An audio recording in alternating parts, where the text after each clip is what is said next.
ఏపీలో ఎన్నికలు సమీపిస్తున్న తరుణంలో వైసీపీలో ప్రకంపనలు రేగుతున్నాయి. వైసీపీ అధినేత సీఎం జగన్ ఇప్పటి నుంచే రానున్న ఎన్నికలకు అభ్యర్థుల ఎంపికపై కసరత్తు ప్రారంభించారు.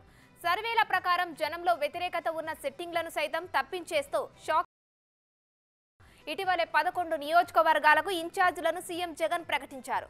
త్వరలోనే మరింత మందిని మార్చే ఆలోచనలో ఉన్నట్టు పార్టీ వర్గాలు వెల్లడిస్తున్నాయి.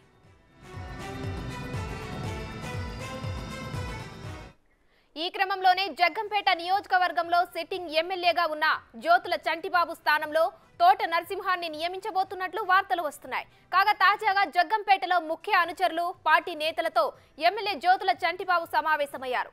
3 రోజుల పాటు పార్టీ అధిష్టానంతో చర్చలు జరిగిన అనంతరం ఎమ్మెల్యే జ్యోతుల తన నియోజకవర్గానికి చేరుకున్నారు. ఈ సందర్భంగా భవిష్యత్తు కార్యాచరణపై అనుచరులతో ఎమ్మెల్యే చర్చలు జరిపారు.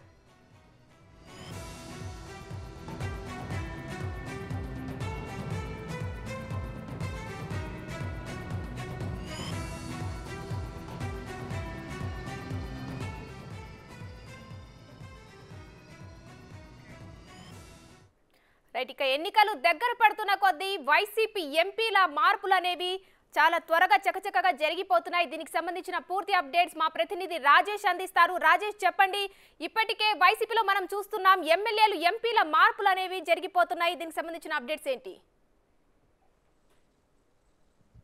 Thank you Umashree. తూర్పుగోదావరి జిల్లాలో రాజకీయాలు రోజు రోజుకి రసవత్తంగా మారుతున్న పరిస్థితి కనపడుతుంది. ఎమ్మెల్యేలు ఎంపీలుగాను, ఎంపీలు ఎమ్మెల్యేగాను మారే పరిస్థితి వైసీపీలో కొనసాగుతుంది. ప్రస్తుతం కొంతమంది ప్రతిపక్షంతో ఫైట్ చేయాలా, లేకపోతే తన సీటు ఉంటుందో లేదో తెలియని పరిస్థితిలో ఉన్నారు.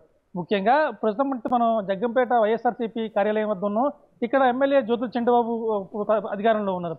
అయితే రానున్న ఎన్నికల్లో 2024 ఎన్నికల్లో ఆయనకు సీటు దక్కలేదని చెప్పి అధిష్టానం సూచనప్రాయంగా చెప్పినట్టుగా తెలుస్తుంది. ఈ నేపథ్యంలోనే ఇక్కడ జ్యోతుల చంటిబాబు ప్రాంతంలో తోట నరసింహాన్ని ఇక్కడ అభ్యర్థిగా తీసుకుంటారని ఒక ప్రచారం అయితే నడుస్తుంది. ఇప్పటికే ఆ జ్యోతుల చంటిబాబుకు సంబంధించిన కొంతమంది వైసీపీ ఎంపీపీలు కావచ్చు, ఎంపీటీసీలు కావచ్చు, జడ్పీటీసీలు కావచ్చు, వీళ్ళందరూ కూడా పార్టీకి రాజీనామా చేసే యోచనలో ఉన్నారు. మరోవైపు తోట నరసింహకు సంబంధించి ఇప్పటికే ఆ కార్యకర్తలతో కావచ్చు, అనుచరులతో 2-3 సార్లు ఆత్మీయ సమావేశాలు ఏర్పాటు చేసుకుని ఆయన ముందు కొనసాగుతున్న పరిస్థితి ఉంది. ప్రస్తుతానికి మాత్రం కొద్దిసేపు క్రితం మనం జ్యోతుల చంటిబాబుతో మనం నేరుగా మాట్లాడడం అయితే ఆయన పార్టీకి విధేయుడిగా ఉంటాను, ప్రెసిడెంట్ మాత్రం పార్టీ వేరే ఆల్టర్నేటివ్ చూసుకున్నట్టుగా నాకు తెలుస్తుందని చెప్పి ఆయన చాలా స్పష్టంగా చెప్పారు. అలాగే చూసుకుంటే రాజమండ్రి వరకు చూసుకుంటే రాజమండ్రి ఎంపీగా ఉన్న భరత్ రామ్ ఇప్పుడు రాజమండ్రి సిటీ నుంచి ఎమ్మెల్యేగా వెళ్తున్నట్టుగా తెలుస్తుంది. అలాగే రామచంద్రపురం నుంచి మినిస్టర్గా ఉన్న సంక్షేమ శాఖ బీసీ సంక్షేమ శాఖ మంత్రి చెల్లిపోయిన వేణు ఆయన రాజమండ్రి రూరల్ నుంచి పోటీ చేస్తారనేది కనబడుతుంది. ఇలా రకరకాల వాదనలు కాకినాడ కావచ్చు. ముఖ్యంగా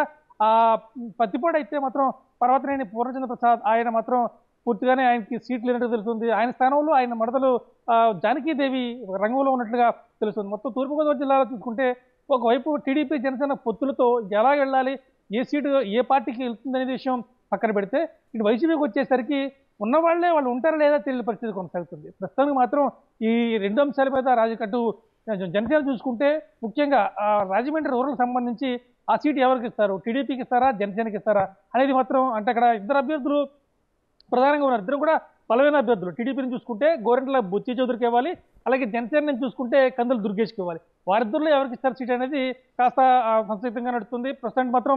అయితే ఇద్దరు అభ్యర్థులు మాత్రం చాలా తమ పని చేసుకుంటూ పోతున్నారు. మంచిగా బుచ్చి చౌదరి అయితే కాన్స్టిట్యున్సీ వైజ్ ఆయన చేసుకుంటూనే ఉన్నాడు. అలాగే ముఖ్యంగా చూసుకుంటే అలాగే రాజనగరం అభ్యర్థి చూసుకుంటే బత్తులు బలరామకృష్ణ ఆయన కూడా తన పని తను కొనసాగించుకుంటూ పోతున్నాడు. పార్టీ కార్యక్రమాలు కావచ్చు. దానికి ఆల్టర్నేటివ్గా బొడ్డు వెంకటరామ చౌదరి రాజానగర్ నుంచి పోటీ చేస్తున్నారు. ఇలా అంటే ఉమ్మడి తూర్పుగోదావరి జిల్లాలో 19 కాన్స్టిట్యున్సీల్లో 19 రకాల రాజకీయాలు ప్రస్తుతం కొనసాగుతున్నాయి. అన్ని పార్టీల్లోనూ కూడా ఏ పార్టీ అధికారంలో ఉన్న పార్టీ సాఫీగా లేదు, అధిక ప్రతిపక్షాలు ఏవి సాఫీగా లేవు. అన్ని పార్టీలు కూడా ఆయా పార్టీల గుండెల్లో అభ్యర్థుల గుండెల్లో మాత్రం రైళ్లు పరిగెట్టిస్తాయని చెప్పాలి. ఖచ్చితంగా ఇప్పటి వరకు కూడా ఉన్న ఎమ్మెల్యే ఎవరు అతను కొనసాగుతాడా లేదా, లేకపోతే టీడీపీ నుంచి ఎవరికి రావచ్చు, వైసీపీ నుంచి అనే జనసేన నుంచి ఎవరికి రావచ్చు అనే సందిగ్ధం మాత్రం కొనసాగుతూనే ఉంది. ఎంత వేడి తగ్గాలంటే మరో 2 నెలల పోతే సంక్రాంతికి ఒక బీజేపీ టీడీపీకి జనసేనకి మధ్య చర్చలకు సంబంధించి ఒక కొలిక్కొచ్చే అవకాశం చెప్తున్నారు. ఇది ఏమైనా సంక్రాంతి తర్వాత మాత్రమే ఇక్కడ ఈ అభ్యర్థుల కొంచెం రాజకీయపరమైన వేడి తగ్గే అవకాశం ఉంది. ఒకవేళ అభ్యర్థుల ప్రకటన ఖరారు అయిపోతే కనుక ఇక తర్వాత ఎన్నికల సమయంలోకి వెళ్లాల్సి ఉంది. ఉమశ్రీ, రాజేష్, అలాగే ఎన్నికల సమయం దగ్గర పడే కొద్దీ ఈ వైసీపీలో ఎమ్మెల్యేలు ఎంపీల స్థానాలలో మార్పులు అనేవి అధిక సంఖ్యలో పెరిగే అవకాశం ఉందా? ఖచ్చితంగా కొంతమంది ఉదాహరణకు మనకి రాజమండ్రి ఎంపీ భరతరామ్ ఉన్నారు, ఆయన ఎమ్మెల్యేగా వెళ్ళాలని చూస్తున్నారు. సో అది కూడా జరుగుతుంది. అలాగే రామచంద్రపురంలో ఉన్న ఆ మినిస్టర్ చెల్లిపోయిన వేణుగోపాలకృష్ణ, ఆయన రాజమండ్రి రూరల్ నుంచి పోటీ చేయాలనుకున్నారు. అలాగే కాకినాడ ఎంపీ వంగా గీత ఉన్నారు, ఆవిడ కూడా పిఠాపురం నుంచి పోటీ చేస్తారనే వార్తలు వస్తున్నాయి. ఇలా అంతమంది అభ్యర్థులు కూడా వంగా గీత వచ్చి కాకినాడ ఎంపీగా ఉన్నారు. అలాగే మన అమలాపురం వచ్చి చింత అనురాధ, ఆవిడ వచ్చి పీగనవరంకి వెళ్తుందని ఒక సమాచారం ఉంది. ఇలా రకరకాల ఎంపీ అభ్యర్థులు కూడా ప్లేస్లో మారుతారు, వాళ్ళు ఎమ్మెల్యేగా పోటీ చేస్తారు, ఎమ్మెల్యే అభ్యర్థులు ఎంపీలుగా పోటీ చేస్తారు అనే అంశం మాత్రం వైసీపీలో మాత్రం ప్రధానంగా జరుగుతుంది. ప్రస్తుతానికి మాత్రం అధిష్టానం ఈ అందరినీ కూడా అభ్యర్థులందరినీ కూడా ప్రస్తుతం పోటీలు ఉన్న వాళ్ళు కావచ్చు, నియోజకవర్గ ఇన్ఛార్జీలు కావచ్చు, అందరినీ పిలిచి సామరస్యంగా చెప్పి వాళ్ళతో వాళ్ళ ఒప్పుకునే విధంగా మారే ప్రయత్నం అయితే చేస్తుందని చెప్పాలి ఉమశ్రీ. రాజేష్, అలాగే ఈ అధిక సంఖ్యలో ఈ మార్పుకు కారణం ఒక కారణంగా తెలంగాణలో జరిగిన ఎన్నికల ఫలితాలు కూడా అనుకోవచ్చు అంటారా? ఖచ్చితంగా తెలంగాణ ఎన్నికల ఫలితాలు కాస్త ప్రభావం చూపిస్తాయని చెప్పుకోవచ్చు. దాంతోపాటు జగన్మోహన్ రెడ్డి ఫస్ట్ నుంచి కూడా గడప గడపకు వైఎస్ఆర్ కార్యక్రమం ఏదైతే పెట్టాడో అప్పటి నుంచి కూడా ఎమ్మెల్యేకి సంబంధించి మార్కులు వేయడం మొదలుపెట్టారు. ఈ అభ్యర్థి నెలలో ఎన్ని రోజుల పాటు ప్రజల మధ్య ఉంటున్నారు, వారంలో ఎన్ని రోజుల పాటు ఉన్నారు, అలాగే ఇతర వ్యతిరేక వర్గం ఏమైనా ఉందో, అంచనా వర్గం ఎంత ఉందా అనే విషయాన్ని పూర్తిగా తెలుసుకునే ప్రయత్నం చేస్తున్నారు.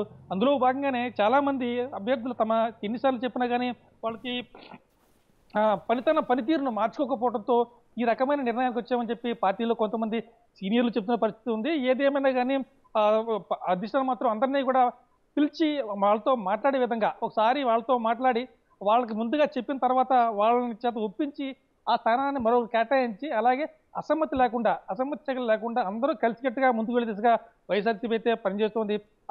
అలాగే అయితే ఇప్పుడు దాకా పనిచేస్తున్న ఎమ్మెల్యేలు మాత్రం అభ్యర్థులు మాత్రం ఇప్పటికే ప్రజల్లో చాలా బలంగా వెళ్తున్నాం, ప్రతిరోజు తిరుగుతున్నాం, కార్యకర్తలు ఉన్నారు. అంటే ఒకవేళ సీఎం మారిస్తే కనుక మాకు అధికారం మీద అధికారంలో కేడర్ ఏమైపోతుంది అనే ఆవేదన మాత్రం వైసీపీ శ్రేణులు మాత్రం వ్యక్తమవుతుంది. రాజేష్, ఏదైతే ఎంపీలు ఎమ్మెల్యేలు పార్టీ మారకుండా వారిని బుజ్జగించే ప్రయత్నాలు ఏమైనా పార్టీలో జరుగుతున్నాయా? ఇప్పటికే ఇన్ఛార్జ్ మిథున్ రెడ్డి దీనికి సంబంధించి ఉమ్మడి తూర్పుగోదావరి జిల్లాలో ఉన్న 19 మంది నియోజకవర్గ ఇన్ఛార్జీలు కావచ్చు, ఎంపీలతో కావచ్చు తపాలుగా భేటీ అవుతున్నారు. ఎట్టి పరిస్థితుల్లో కూడా అటు జనసేన టీడీపీ పొత్తులతో వస్తున్నాయి. సో మనకి పోటీ ఎక్కువగా ఉంటుంది. ఆ పోటీని ఎదుర్కోవాలంటే మనలో మనం కుమ్మలాడుకోకూడదు. ఖచ్చితంగా ఒకరికొకరు సపోర్ట్ చేసుకుంటూ ముందుకు వెళ్తే మాత్రమే ఈ గండం నుంచి గట్టెక్కుతాం.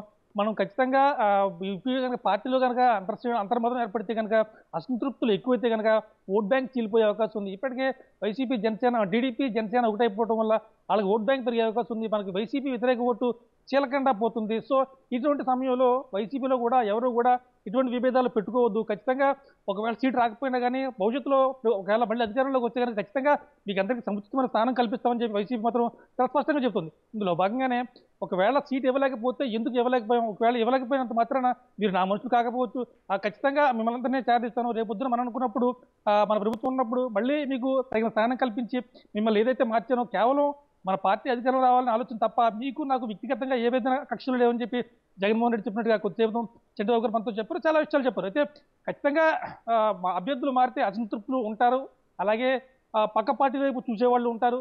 ఇవన్నీ కూడా సమీకరించుకుంటే రాజకీయం అవుతుంది. ఈ రాజకీయం ఎలా ఉండబోతుంది అనేది జనవరి, ఫిబ్రవరి తర్వాతే తూర్పుగోదావరి జిల్లాలో స్పష్టమయ్యే అవకాశం ఉంటుంది.